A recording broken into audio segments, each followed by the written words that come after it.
Good afternoon, ladies and gentlemen. This is Sonia Doswell with Solminod, and I'm back in Seattle, Washington on a lovely spring day outside. And I have a very interesting story that I'd like to share with you today. I have two very special guests with us. We have Lisa and David Mitz here with us of One New Man Ministries. How are you guys doing today?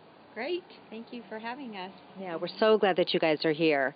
I learned about the Mitts and their ministry, what they've been doing here in the greater Seattle area about 15 years ago, and this is actually the first time that I've had the opportunity to sit down and talk with them about their latest endeavor, and we decided this is a story that really needs to get out. We want to get as much press behind this as possible. It's a very important message, and it's one that we wanted our viewers at Solminod to hear. So let us talk about the subject of human trafficking, okay? From what I understand in my research, we have an international foundation by the name of the Defender Foundation, correct? Yes, that's correct. And it's a very strong international organization that's been successful in fighting human trafficking, right?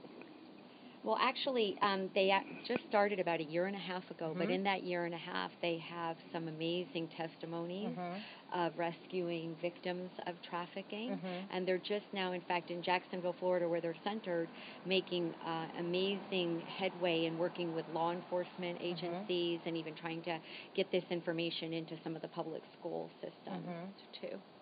Oh, that's a great idea. I hadn't even thought of that because it truly is affecting our children today. And we'll talk about runaways and children who are thrown into or choose prostitution for various reasons. But, it does affect many homes, whether they realize it or not today. And I really want to have the focus on human trafficking here in the United States and more specifically here in the Seattle area. So you two are helping to launch the Seattle chapter, correct? Right. Yeah, we're starting the Seattle chapter of the Defender Foundation. We actually have begun already putting together all the infrastructure, and we're part of the national organization already. But we have an event coming up that we're gearing towards, which is going to be our real kickoff. Can we talk a little bit about the event? This is the one in June, correct? Yes. June 16th. Woo, coming up soon. Yes. Lisa, let's talk about the event.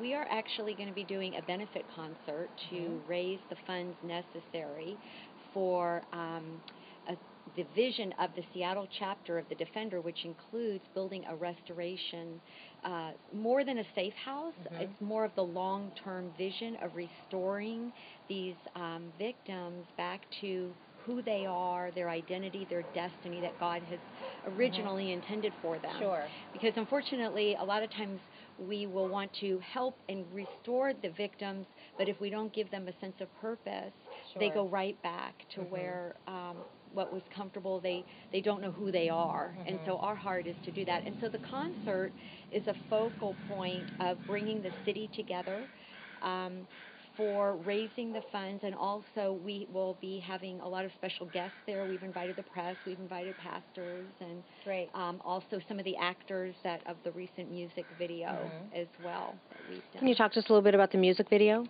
Yeah, well, let's see, it's an amazing story, but David actually was the one that got inspired for the music video. He saw a video called Silence is Shameful, and it was just a very basic music video about a girl that was being dragged into a home, a house for trafficking. And after that, we were so stirred. Here we are, pastors, leaders in the city, not knowing that it's so prevalent right here in Seattle, in the United States.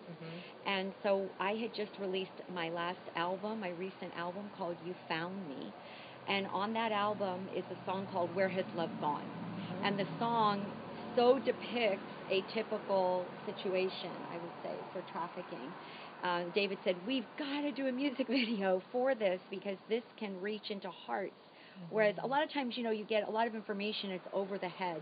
Sure. But a video or music goes right to the heart. Indeed. And so I was actually able to meet a very talented director here, Gary Volker from Experience Studios.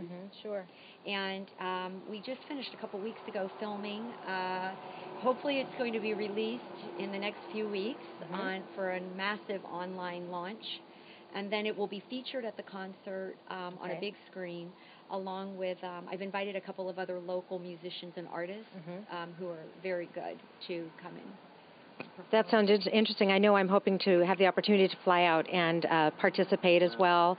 Come there with some media team and interview you guys and some of the other artists beforehand. So for those who are watching right now, if they're interested in getting their tickets to attend this benefit, where can they go to get their tickets, Lisa? They can go to my website, lisamitz.com. They can also go to our ministry, onenewman.org. Okay. They can pay for on PayPal or credit card. Sure. And we're just really excited to see this as an opportunity to bring, you hear the word unity a lot. Sure. Sometimes in a good way, sometimes it's overused, but our heart is to really bring a unified vision of working together. We'd love for other human trafficking agencies to be there as a support for this city, because there's so much right here. There is indeed. And in fact, Lisa, I would like to go ahead and back up. Let's just backpedal here a little bit because, for those of you who are watching here in the United States, I know it can be a little bit difficult to wrap your brain around human trafficking.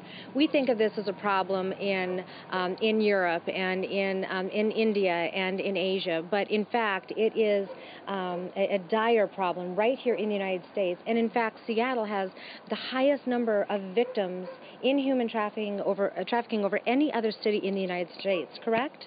Yes, the FBI conducted a nationwide sting operation for child prostitution, most of whom are there because of human trafficking. And Seattle came out #1 in the country. That was just 2009, and it's gotten worse since then. So there was some talk about Seattle being #4 for human trafficking, but now everybody's clear that Seattle is at the top. And so it is something that, it's a cry of God's heart for this area. Absolutely. Okay, now let's talk a little bit about this then. Again, just trying to help our viewers wrap their heads around this. Human trafficking. So we're talking, the term that you might be familiar with is our sex slaves. And where do these victims come from? Where do these girls come from? Is it from next door? Is it from across town? Is it from over across the Pacific? Or, down in the South? Where are these victims coming from, David?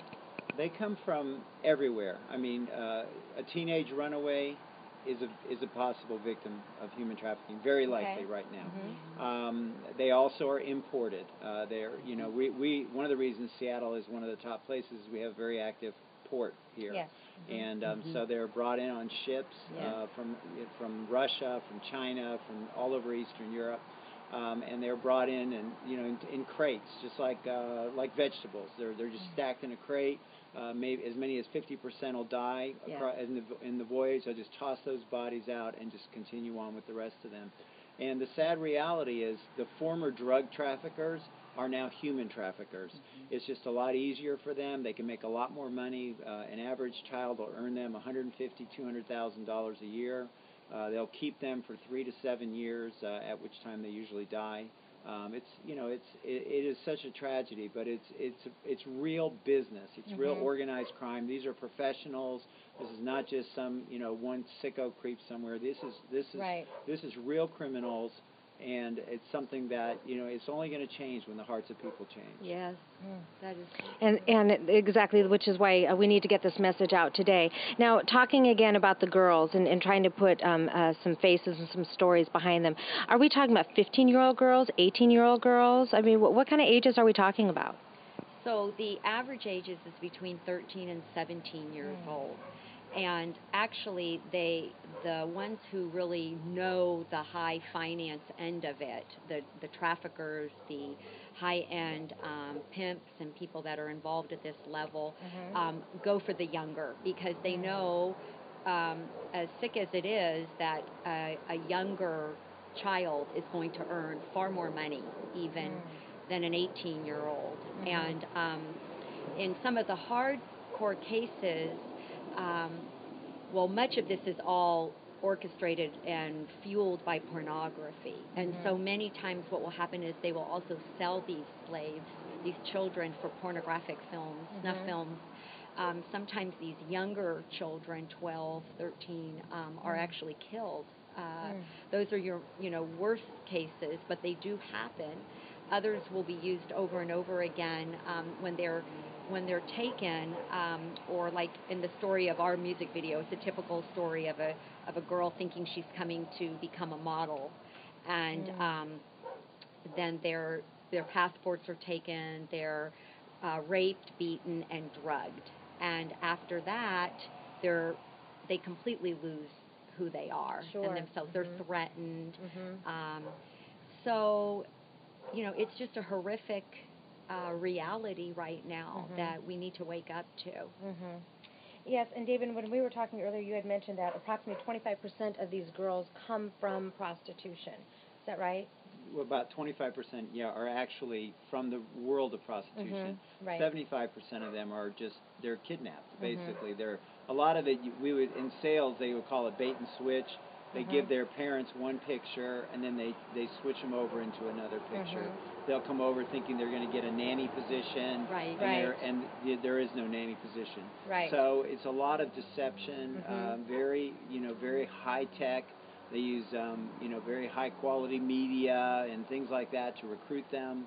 And the other big place that they get a lot of them from are they have a huge gambling problem and alcoholism and as you know, in the Soviet Union, former Soviet Union countries. And so a lot of these fathers will end up, to pay off their debts, give a child over.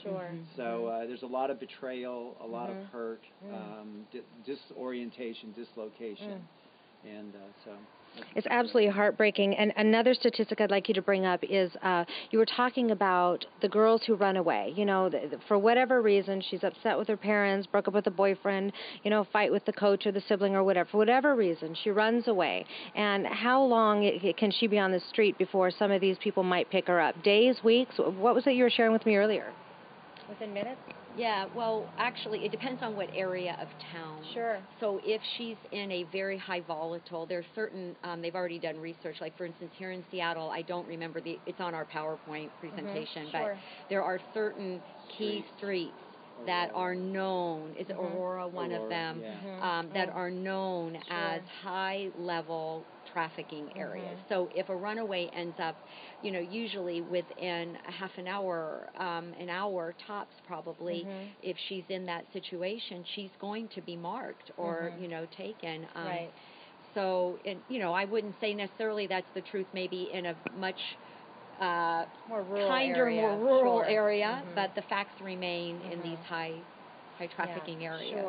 Definitely in the larger cities and in those areas. You know, we were talking earlier about the work that you guys are doing and kind of comparing it a little bit to the tremendous work that Tommy and Matthew Barnett launched there in Los Angeles. Of course, they're now in Phoenix and New York. And the vision that you guys have here is so big. It's actually going to take many volunteers, isn't it? Can you share with us a little bit about this vision? We're not talking like 3 beds for rescuing these girls. Share a little bit more about the vision that you have. Well, our vision is to actually build a restoration center, much like the Barnetts have. And the idea is that we have to rebuild these girls and who they are, and we have a sense of purpose.